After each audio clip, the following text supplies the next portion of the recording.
Hello, Dr. Mack here, checking in with week 5's lesson plan. I apologize if you hear the rescue puppies that are in the background yelping. I just put them in the crate and they weren't ready to stop playing. So now they're making it known. So this week we chime in on compensation. And what a great follow-up too as we look into the caste systems from week 4 about compensation.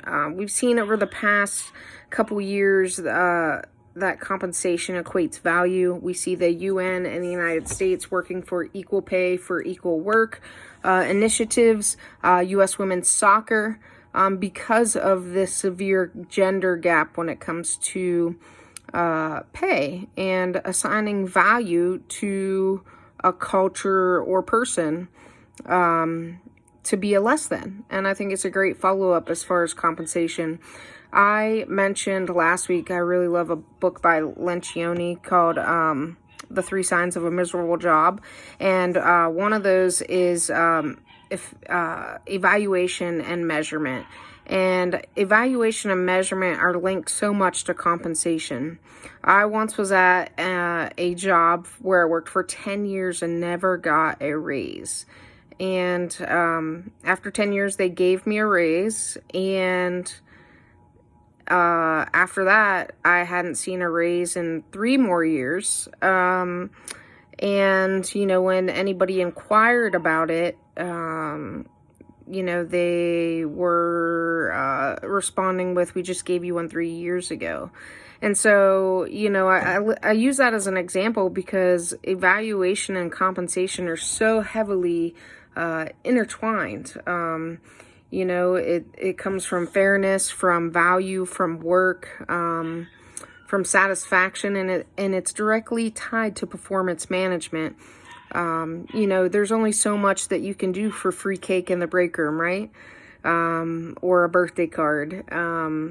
So, you know, there is equity in that too, and value. And, you know, in the academic world, we see that a lot from full-time professors to adjunct professors, and equity and compensation.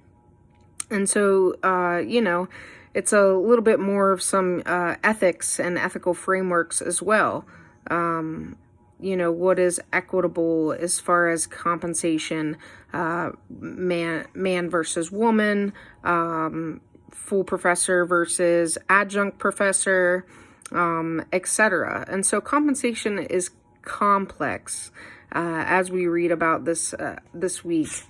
And so, you know, we might also see that in the caste systems as they pop up in compensation. For example, different departments are seen as less thans, or a contract employee versus a full-time employee, and the benefits and compensation they are offered. So think about that as we look into compensation this week and learn a little bit more about employee benefits and apply some of those frameworks we talked about last week as far as racism and caste, and how those social constructs can affect the way that we look at compensation this week.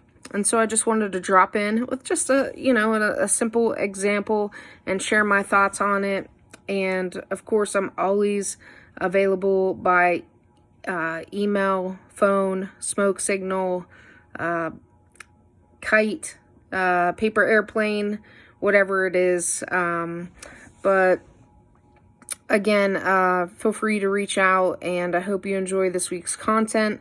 And I do have some individual meetings set up with some of you who wanted some further guidance and direction. And of course, I'm always available if anybody else wants to set up a video chat or have a group video chat. I appreciate it. All right.